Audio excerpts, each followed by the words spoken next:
Mugdha canteen में cold drink और sandwich लेने के लिए लाइन में खड़ी थी कि अचानक कंधे पर किसी का स्पर्श पाकर वह चौंक कर पलटी तो पीछे प्रसाद खरा मुस्कुरा रहा था। तुम? मुग्धा के मुख से अनायासे निकल पड़ा। हाँ मैं, तुम्हारा प्रसाद। पर तुम यहाँ क्या कर रही हो मुग्धा? प्रसाद ने मुस्कुराते हुए प्रश्न किया।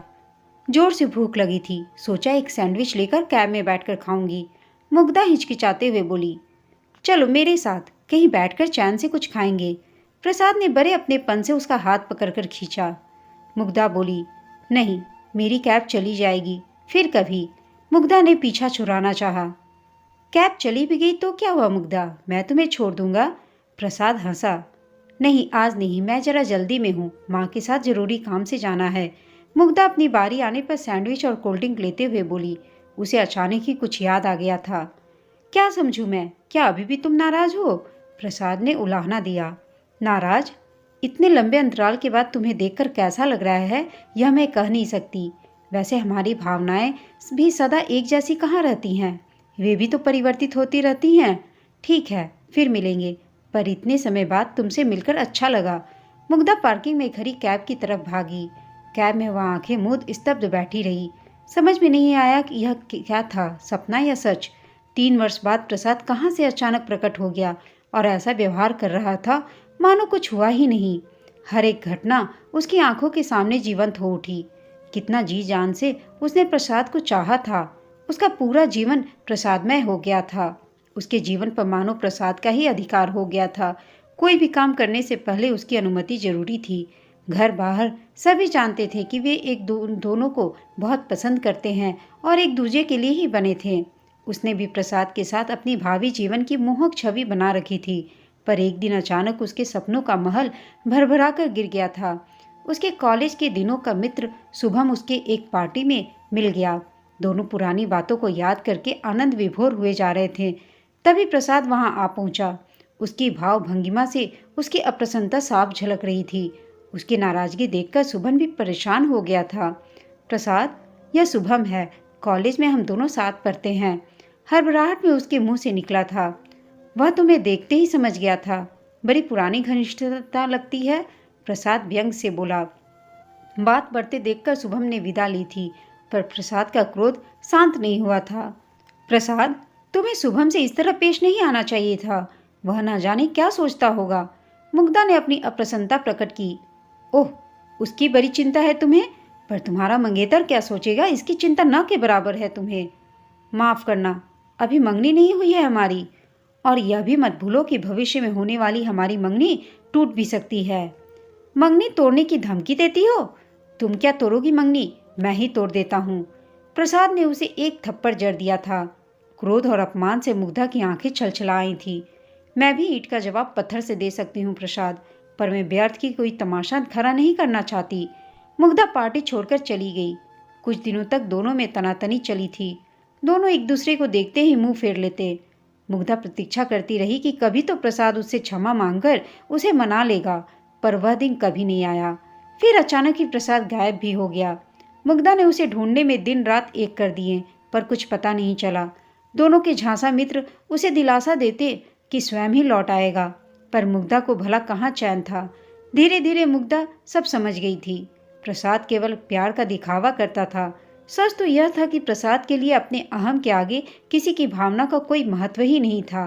पर धीरे धीरे परतें खुलने लगी थी। वह अपनी नौकरी छोड़ गया था। सुना है अपने किसी मित्र के साथ मिलकर उसके कंपनी बना ली थी। लंबे समय तक वह विक्षिप्त सी रही थी।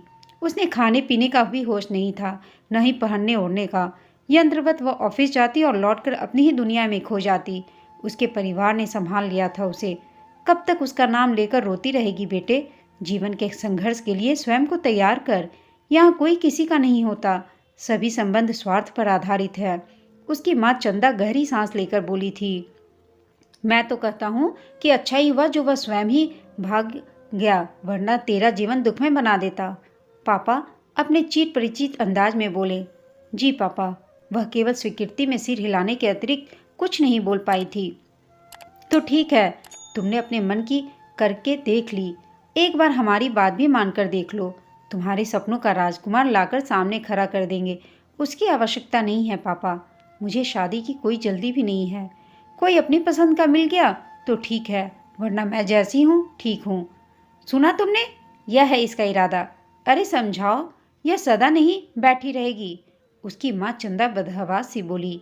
माँ, इतना परेशान होने की आवश्यकता नहीं है। मेरे घर आते ही आप दोनों एक ही राग लेकर बैठ जाते हो।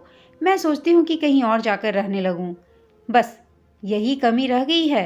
रिश्तेदारी में सब मजाक उड़ाते हैं, पर तुम इसकी चिंता क्यों करने लगी? माँ रो पड़ी थी। माँ, क्यों बात का बतंगर बनाती हो? जीवन में समस्याएं तो आती ही रहती हैं, समय आने पर उनका हल भी निकल आता है। मुग्धा ने धीरज बंधाया।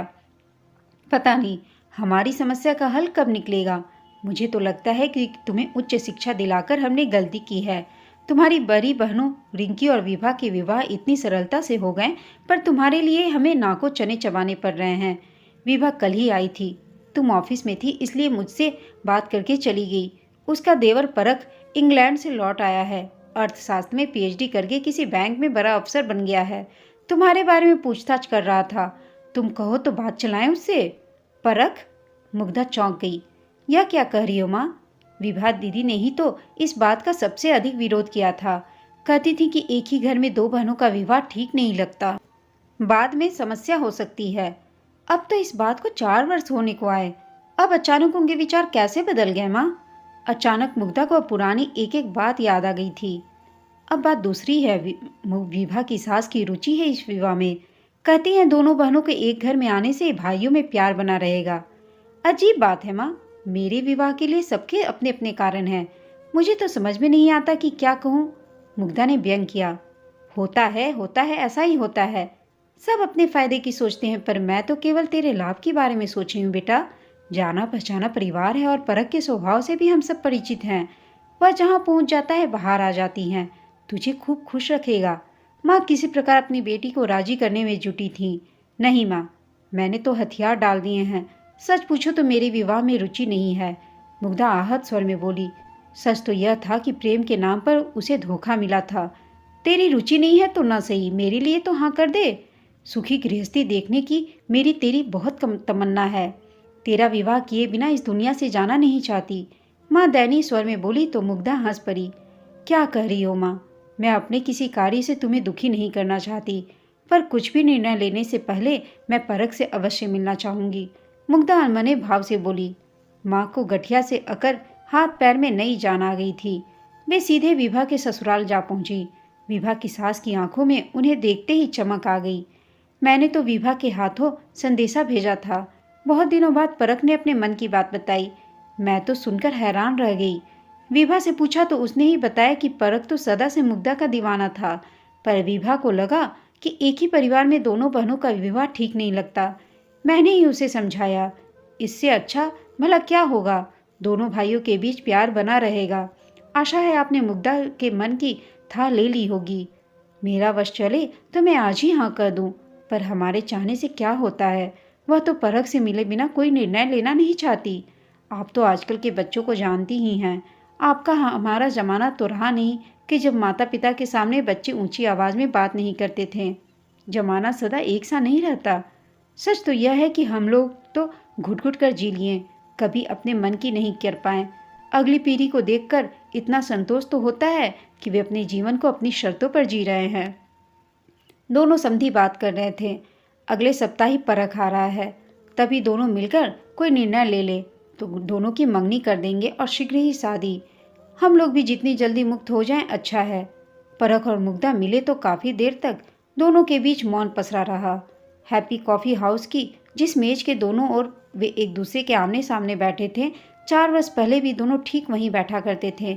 इतने अंतराल के बाद भी उनके मनपसंद रेस्टोरेंट में विशेष परिवर्तन नहीं हुआ था। परख ने अपने लिए कोल्ड कॉफ़ी और उसके लिए ब्लैक कॉफ़ी विद क्रीम का ऑर्डर दिया तो मुग्धा मुस्कुरा उठी। तुम्हें अभी तक याद है? कुछ चीज़ों को भूल पाना कितना कठिन होता है। सच पूछो तो तुम्हें कभी भुला ही नहीं पाया मुग्धा। ऐसा नहीं कि मैंने प्रयत्न नहीं किया, पर तुम मेरे मन मस्तिष्क पर छाई हुई थी। तुम्हें भुलाने के सभी प्रयत्न व्यर्थ सिद्ध हुए। कहते रहो, सुनकर अच्छा लग रहा है, चाहे सब कुछ झूठी क्यों ना हो। मुग्धा उदासी के बीच भी मुस्कुरा दी। तुम्हें लगता है मैं झूठ बोल रहा हूँ? यदि यह सच नहीं है तो इतने वर्षों में न कोई फ़ोन न कोई सूचना परख आजकल के स्मार्टफोन के ज़माने में कौन विश्वास करेगा तुम्हारी बातों पर। ऐसी क्या व्यवस्था थी कि तुम सब कुछ छोड़कर भाग खड़े थे? मैं कहीं भागा नहीं था मुग्धा। मैं तो स्वयं को तुम्हारे योग्य बनाना चाहता था, इसलिए उच्च शिक्षा प्राप्त करने का प्रयत्न कर रहा था। पर मेरे भी अपने सूत्र थे और तुम्हारे संबंध में सूचनाएं मुझे लगातार मिलती रहती थीं। ओह, तो तुम जासूसी का काम भी कुशलता से कर रहे थे। पता नहीं तुम्हें मेरे संबंध में किसने कब और कितना बताया है, पर मैं सब कुछ बता देना चाहती हूँ। अब जब फिर से हमारे विवाह की बात उठी है तो मैं नहीं चाहती कि कोई भी भ्रम की स्थिति रहे। मुग्धा सीधे सपाट स्वर में बोली। मुग्धा ने जब बात प्रारंभ की तो रुकी नहीं। समीर से अपनी मित्रता और प्रसाद से अपने अंतरंग संबंधों व अलगाव का वर्णन उसने परख के सामने कर दिया। परख ने कहा, उन्हें कभी मैं फुर्सत में सुनूंगा। इस समय तो बस जीवन भर के लिए तुम्हारा हाथ मांगता हूँ। आशा है तुम मुझे निराश नहीं करोगी। दोनों ने आनन फानन विवाह बंधन में बंधने का निर्णय ले लिया। सब कुछ इतनी शीघ्रता से हो जाएगा, इसकी कल्पना तो चंदा ने स्वप्न में भी नहीं की थी। दोनों की धूमधाम से सगाई हुई और 2 महीने बाद ही विवाह की तिथि निश्चित कर दी गई। सारा परिवार जोश के साथ विवाह की तैयारी में जुटा था कि अचानक प्रसाद ने एकाएक प्रकट होकर मुग्धा की बुरी तरह झकझोर दिया था। उसने प्रसाद को पूरी तरह अनदेखा करने का निर्णय लिया, पर जब भी ऑफिस से निकलती प्रसाद उसे वहीं प्रतीक्षारत मिलता। वह प्रतिदिन आग्रह करता कि कहीं बैठकर उसे बात करना चाहता है, पर मुग्धा कैब चली जाने का बहाना बनाकर टाल देती। पर एक दिन वह अड़ गया कि कैब का बहाना अब नहीं चलने वाला। कहा ना, मैं तुम्हें छोड़ दूंगा, फिर क्यों भाव खा रही हो? इतने लंबे अंतराल के बाद तुम्हारा प्रेमी लौटा है। मुझे तो लगा कि तुम फूल मालाओं से मेरा स्वागत करोगी, पर तुम्हारे पास तो मेरे लिए समय ही नहीं। किस प्रेमी की बात कर रहे हो तुम प्रसाद? प्रेम का अर्थ भी समझते हो? मुझे कोई रुचि नहीं है तुम में। मेरी मंगनी हो चुकी है और अगले माह मेरी शादी है। मैं नहीं चाहती कि तुम्हारी परछाई भी मुझ पर पड़े। प्रसाद बोला, समझ गया, इसलिए तुम मुझे देखकर प्रसन्न नहीं हुई। नई दुनिया जो बसा ली है तुमने। तुम तो 7 जन्मों तक मेरी प्रतीक्षा करने वाली थी, पर तुम तो 7 वर्षों तक भी प्रतीक्षा नहीं कर पाई। सुनो मुग्धा, कहीं चलकर बैठते हैं। मुझे तुमसे ढेर सारी बातें करनी है, अपने बारे में, तुम्हारे बारे में, अपने भविष्य के बारे में। पता नहीं प्रसाद, तुम क्या कहना चाह रहे हो? मुग्धा बोली। मुझे नहीं याद है कि मैंने तुम्हारी प्रतीक्षा करने का आश्वासन दिया था।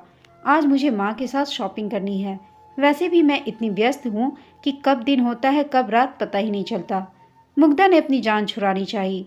जब तक प्रसाद कुछ सोच पाता, मुग्धा कैब में बैठकर उड़न-छू हो गई थी। क्या हुआ? बदहवास सी मुग्धा को कैब में प्रवेश करते देख सहयात्रियों ने प्रश्न किया। पूछो मत, किस दुविधा में फंस गई हूँ। मेरा पुराना मित्र प्रसाद लौट आया है। रोज यहाँ खड़े होकर कहीं चलकर बैठ के बात करने की जिद करता है। मैं बहुत डर गई हूँ। तुम ही बताओ, कोई 3 वर्षों के लिए गायब हो जाए और अचानक लौट आए तो उस पर कैसे भरोसा किया जा सकता है? समझा, ये वही महाशय हैं जिन्होंने पार्टी में सबके सामने तुम्हें थप्पड़ मारा था? उसके सहकर्मी अनूप ने जानना चाहा। हाँ, और गुम होने से पहले हमारी बोलचाल तक नहीं थी, पर अब वह ऐसा व्यवहार कर रहा है मानो कुछ हुआ ही नहीं था। मुग्धा की आंखें डबडबाई थीं, गला भर्रा गया था। तुमसे वह चाहता क्या है? अनूप ने फिर प्रश्न किया। कैब में बैठे सभी सहकर्मियों के कान ही कान उग गए। पता नहीं, पर अब मुझे डर सा लगने लगा है। पता नहीं कब क्या कर बैठे। पता नहीं ऐसा मेरे साथ क्यों होता है।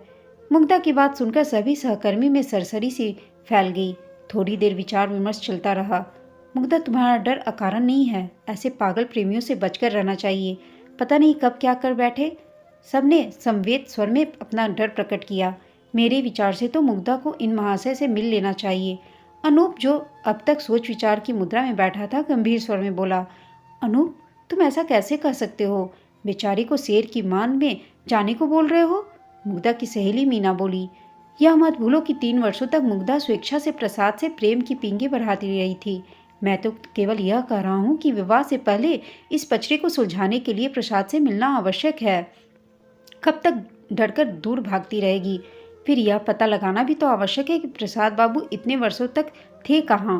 उसे साफ शब्दों में बता दो कि तुम्हारी शादी होने वाली है और वह तुम्हारे रास्ते से हट जाए। मैंने तो उसे पहले दिन ही बता दिया था, ताकि वह यह न समझे कि मैं उसकी राह में पलके बिछाए बैठी हूँ। मुग्धा सिसक उठी थी। मैं तो कहता हूँ कि सारी बात परख को बता दो। जो करना है दोनों मिलकर करेंगे। तो उसका असर अलग ही होगा। मीना बोली तो सभी ने स्वीकृति में सिर हिलाकर उसका समर्थन किया। मुग्धा को भी उसकी बात जच गई। उसने घर पहुंचते ही परख को फ़ोन किया। क्या बात है, आज अचानक ही हमारी याद कैसे आ गई? परख हंसा। याद तो उसकी आती है जिसे कभी भुलाया हो। तुम्हारी याद तो साईं की तरह सदा मेरे साथ रहती है। मुग्धा बोली, पर आज मैंने बड़ी गंभीर बात करने के लिए फ़ोन किया था। मुग्धा चिंतित स्वर में बोली, अच्छा तो कह डालो ना, किसने मना किया है? प्रसाद लौट आया है। मुग्धा ने मानो किसी बड़े रहस्य पर से पर्दा हटाया। कौन प्रसाद? तुम्हारा पूर्व प्रेमी? हाँ वही। तो क्या अपना पत्ता कट गया? परख हंसा। कैसी बातें करते हो, यह क्या गुड्डू गुड़ियों का खेल है? हमारी मंगनी हो चुकी है, वैसे भी मुझे उसमें कोई रुचि नहीं है। यूं ही मजाक कर रहा था, आगे बोलो। मैं जब ऑफिस से निकलती हूँ तो राह रोककर खड़ा हो जाता है, कहता है कि कहीं बैठकर बातें करते हैं। मैं कैब चली जाने की बात कहकर टालती रही हूँ, पर अब उससे डर सा लगने लगा है। पर इसमें डरने की क्या बात है मुग्धा? प्रसाद से मिलकर बता दो कि तुम्हारी मंगनी हो चुकी है, 2 महीने बाद विवाह होने वाला है, वह स्वयं समझ जाएगा। वही तो समस्या है, वह बात बात पर हिंसक हो उठता है। कह रहा था कि मुझे उसकी प्रतीक्षा करनी चाहिए थी। तुम 2 दिन की छुट्टी लेकर आ जाओ, हम दोनों साथ ही मिल लेंगे प्रसाद से। मुग्धा ने अनुनय की। यह कौन सी बड़ी बात है, तुमने बुलाया हम चले आए। मैं तुमसे मिलने आ रहा हूँ। मैं प्रसाद जैसे लोगों की परवाह नहीं करता, पर तुम डरी हुई हो तो हम दोनों साथ में उससे मिल लेंगे और सारी स्थिति साफ कर देंगे। परख अपने चिर परिचित अंदाज में बोला। मुग्धा परख से बात करके आश्वस्त होगी। वैसे भी उसने परख को अपने बारे में सब कुछ बता दिया था, जिससे विवाह के बाद उसे किसी अशोभनीय स्थिति का सामना न करना पड़े। मुग्धा और परख पहले से निश्चित समय पर रविवार को प्रसाद से मिलने पहुंचे। कॉफ़ी हाउस में दोनों पक्ष एक दूसरे के सामने बैठे दूसरे पक्ष के बोलने की प्रतीक्षा कर रहे थे। आप मुग्धा से विचार विमर्श करना चाहते थे? आखिरकार परख ने ही मौन तोड़ा। आपको मुग्धा ने बताया ही होगा कि हम दोनों की मंगनी हो चुकी है और शीघ्र ही हम विवाह के बंधन में बंधने वाले हैं। परख ने प्रसाद को समझाया। मंगनी होने का मतलब यह तो नहीं कि मुग्धा आपकी गुलाम हो गई और अपनी इच्छा से वह अपने पुराने मित्रों से भी नहीं मिल सकती। प्रसाद बोला, यह निर्णय परख का नहीं, मेरा है। मैंने ही परख से अपने साथ आने को कहा था। उत्तर इस बार मुग्धा ने दिया। समझा, अब तुम्हें मुझसे अकेले मिलने में डर लगने लगा है मुग्धा? मुझे तो आश्चर्य होता है कि तुम जैसी तेज तर्रार लड़की इस बुद्धू के झांसे में कैसे आ गई। सुनिए महोदय, जो भी नाम है आपका, मैं लौट आया हूँ। मुग्धा को आपने जो भी सब जुबान दिखाए हों, पर मैं उसे अच्छी तरह जानता हूँ। वह तुम्हारे साथ कभी खुश नहीं रह सकती। वैसे भी अभी मंगनी ही तो हुई है, कौन सा विवाह हो गया है? प्रसाद बोला। भूल जाओ उसे, अपनी शक्ल देखी आईने में। चले मुग्धा से विवाह करने। प्रसाद का अहंकारी स्वर गूंज रहा था। एक शब्द भी और बोला प्रसाद तो मैं न जाने क्या कर बैठूं। तुम परख को ही नहीं, मुझे भी अपमान कर रहे हो। मुग्धा भड़क उठी। पता नहीं आप स्वयं को कामदेव का अवतार समझते हैं या कुछ और, पर भविष्य में मुग्धा की राह में रोड़े अटकाए तो मुझसे बुरा कोई नहीं होगा। परख बोला, चलो मुग्धा, इससे वार्तालाप नहीं किया जा सकता। और परख उठकर खड़ा हो गया। पलक झपकते ही दोनों प्रसाद की आंखों से ओझल हो गए। देर से ही सही, प्रसाद की समझ में आने लगा था कि अपना सबसे बड़ा शत्रु वह स्वयं ही था। बाहर निकलते ही मुग्धा ने परख का हाथ कसकर थाम लिया। उसे पूरा विश्वास हो गया था कि इस बार उसने जीवन साथी चुनने में कोई गलती नहीं की है और उसने सोच समझकर परख का साथ दिया। दोस्तों, आपको यह कहानी कैसी लगी कमेंट करके बताइएगा। साथ ही कहानी अच्छी लगी हो तो इसे लाइक, शेयर और चैनल को सब्सक्राइब अवश्य कीजिएगा। कहानी सुनने के लिए आप सबका धन्यवाद।